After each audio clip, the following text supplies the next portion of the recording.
I have officially turned the corner on GTA 5, and I can't wait to tell you why. What is going on, guys and girls? It's GhostRobo, and we are here to talk about a bunch of brand new information and previews on Grand Theft Auto 5. Yes, earlier this week we saw the 3-character trailers, and those were kind of cool, but it made me feel like nothing really jumped out. Like, it was all same Grand Theft Auto vibe, same Grand Theft Auto feel. You know, there isn't a new generation to sort of leapfrog everything to the next level. We've played GTA 4, we've played Red Dead, we've played LA Noire, we've played Max Payne, played a lot of Rockstar games on this generation, so how were they going to move Grand Theft Auto 5 to really a higher pinnacle of gameplay and design? And it seems like they have done that via this 3-character system and an extreme focus on heists. So the big structure of this game is centered around a number of very epic heists that you will be able to sort of execute at your own free will. Now, granted, we have not played the game for ourselves.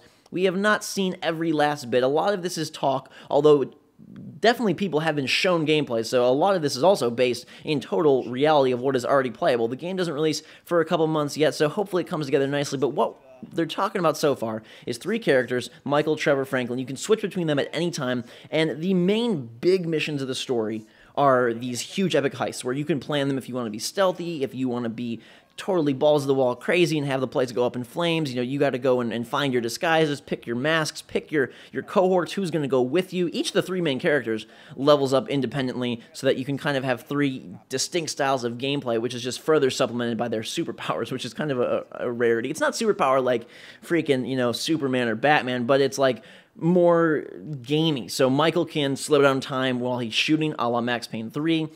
Franklin can do that while driving, and then Trevor, being the psychopath, can go into this melee rage and deal a bunch of damage. So they each hopefully are going to feel distinct. And the fact that you can switch back and forth rapidly and whenever you want is awesome. So they were giving an example of, you know, one of the smaller missions, not one of the epic heists, but a smaller mission would be, you know, you have to take down this armored money truck. So one of your characters goes and blocks off the road with the car. Another character brings a semi-truck and crashes it into the side to knock over the armored car. And then you've got crazy Trevor up top on the rooftop blasting the cops that are coming to try to save the scene with his rocket launcher. And they said you could literally, and they showed this, you could literally be Trevor firing that rocket and then switch to Michael or Franklin on the ground before the rocket even connected and dealt damage. So it really is instantaneous.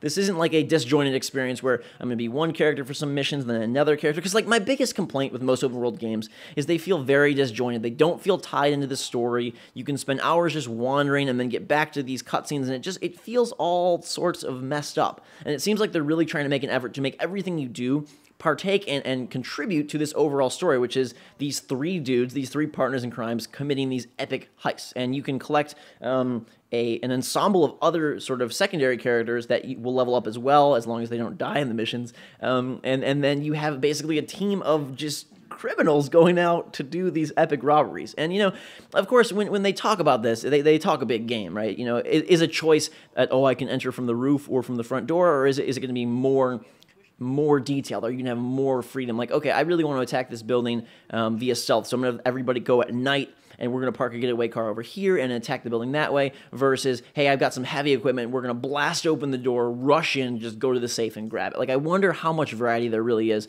how much choice there is. But some of the really cool stuff they're talking about is that each character will have their own bank account. And this isn't just used to buy guns or new cool clothes, it's used to buy, like, legit things in the city that will be beneficial. So maybe buying a helipad, maybe buying a taxi service, things that actually will contribute to the gameplay and really create this huge ecosystem and economy for what is promised to be the most giant world they've ever created. They're saying 3.5 times the size of Red Dead Redemption, which is gigantic.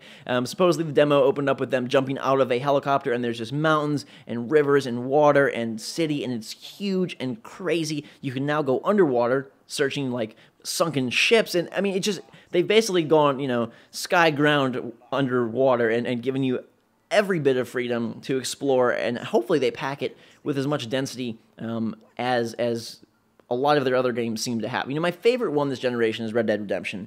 And I think what I liked about that is I felt that it tied the most in story to action. Like, you were this John Marston, hooligan of the West, and he was just going around mowing guys down for personal glory for the most part, and his family, and it made sense. And, you know, the problem with GTA 4 that a lot of people had was Nico, it didn't replicate well into the gameplay. People didn't feel a connection, and I don't know if they're going to feel a connection with these 3 guys, but at least it seems like there is going to be much more of an incentive to enjoy being each character. I think they learned a lot from the Ballad of Gay Tony and The Lost and the Damned, and now are integrating 3 more unique characters into the same storyline, and again, allowing you to switch between them. And hopefully, they will all sort of do their own kind of thing and then come together for these big missions. So, of course, Michael lives in, the high life out in his part of town, and then you've got Trevor and Franklin, and they seem to be very different, which is kind of exciting, and hopefully the story beats are unique enough that I care about each character and that it's fun, as well as bringing them together. I'm assuming they'll be able to call each other up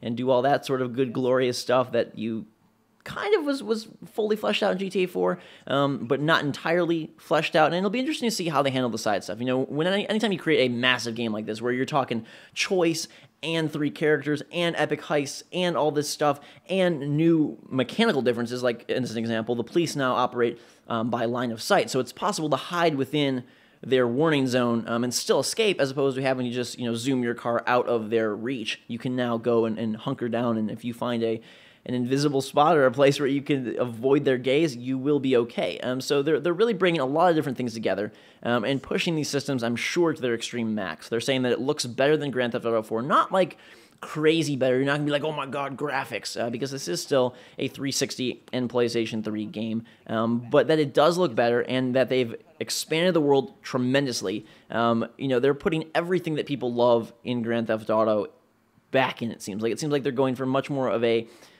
really badass, crazy world with a lot of fun, just over-the-top action, and still grounded in sort of pseudo-reality. I didn't read or hear anything like, oh, you're going to be flying this giant monkey balloon and then crashing it into the amusement park and blah, blah, blah. But who knows, right? The city is gigantic, and they're really, I guess, going out with a bang for this generation. I'm kind of surprised that they're not putting it out for the next systems. That seems like an interesting choice, and maybe they've just dedicated so much time and wanted to have a long development cycle for this game, so that's why it's coming on 360 and 720, or PS3, gosh, not 720. But while GTA 4 felt like, people complained at least a little bit that it was small but dense, here they've just gone ginormous and dense, so it's supposed to be huge, and it sounds like they're really doing some unique things. Combat is improved. Now you can sort of jog/roadie run while you have a weapon. Weapons don't disappear after they run out of ammo. There's better notification when enemies die. All sorts of things that people have clamored for from a cut and dry gameplay standpoint have also been improved. But the real difference is that they are bringing in this huge feeling of what would I call it? Cohesiveness to the world, because everything you do will hopefully be funding and fueling towards these big heists. You can customize your characters, tattoos, clothes, all that sort of stuff. But supposedly there is also ways for each character to live out their own story and make it feel more of a choice-driven game. So, I think one of the big things for them is they want to have stories for you to tell your friends. So maybe I did this heist in that way, and you did this heist in that way, or maybe you were playing as Trevor when this thing went down, and I was playing as Franklin, and how did that affect, the scenario? Because there definitely will be times when they're not all 3 together. These aren't, they're not best friends forever. They're not going to stand there and hold hands at every intersection of the game. But there definitely will be points where they all come together for supposedly these 6 or 7 or however many epic heists that resemble an end-of-game mission, but 6 or 7 times, which sounds really cool.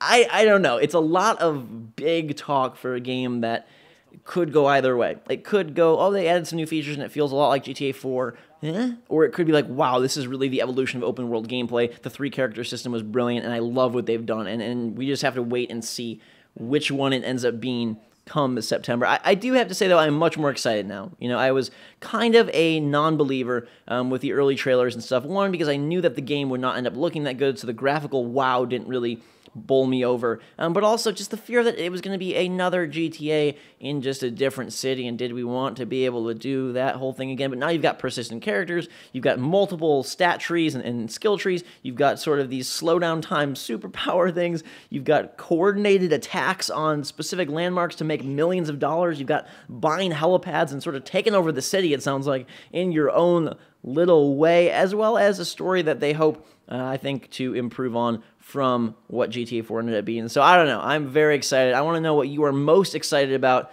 from this video in the comments down below. There's even a golf course. There's even a freaking 9-hole golf course that you can play and do all that. So, you know, I think they're going to go just all out. I think this is going to be their send-off for this generation, and they're really going to want to leave their stamp that, hey, Grand Theft Auto 5 was the last great game of this generation. Hopefully it is. We'll see more leading up to release. Hopefully get some more tidbits at E3. Until that time, though, guys and girls, thanks for watching. Hit that like button if you enjoyed the video. Drink some hot chocolate. Have a fantastic day.